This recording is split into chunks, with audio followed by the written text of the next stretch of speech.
Manitoba மாகாணத்திலுள்ள சர்ச்சில் துறைமுகத்தின் ஊடாக திரவமாக்கப்பட்ட இயற்கை எரிவாயுவை ஏற்றுமதி செய்யும் திட்டம் செயல்படுத்தப்படுகிறது.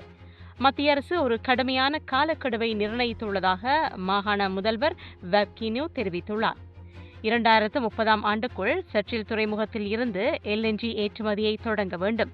இல்லையெனில் இந்த திட்டத்துக்கான மத்திய அரசின் நிதி மற்றும் ஆதரவு ரத்து செய்யப்படலாம் என்று பிரதமர் மக்கானி சூசகமாக தெரிவித்துள்ளார். வட மாகாணங்களூடாக ஒரு வர்த்தக பாதையை உருவாக்கி மேற்கு கனடாவில் இருந்து எரிசக்தியை ஐரோப்பாவுக்கு ஏற்றுமதி செய்வதே இதன் இலக்காகும். இதற்காக ஒரு புதிய குழாய் வழித்தடத்தை அமைப்பதும் ஆலோசனையில் உள்ளது.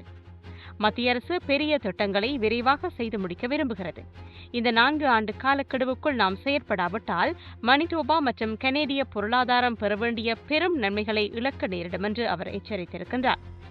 அமெரிக்காவுடனான தற்போதைய வர்த்தக சிக்கல்கள் காரணமாக மாற்று வர்த்தக பாதைகளை கண்டறிய சர்ச்சில் துறைமுகம் ஒரு முக்கிய வாய்ப்பாக கருதப்படுகிறது. பனிக்கட்டிகளை உடைக்கும் கப்பல்களை பயன்படுத்தி இத்துறைமுகத்தின் செயற்பாட்டு காலத்தை நீடிப்பது குறித்தும் தற்போது ஆய்வுகள் மேற்கொள்ளப்பட்டு வருகின்றன.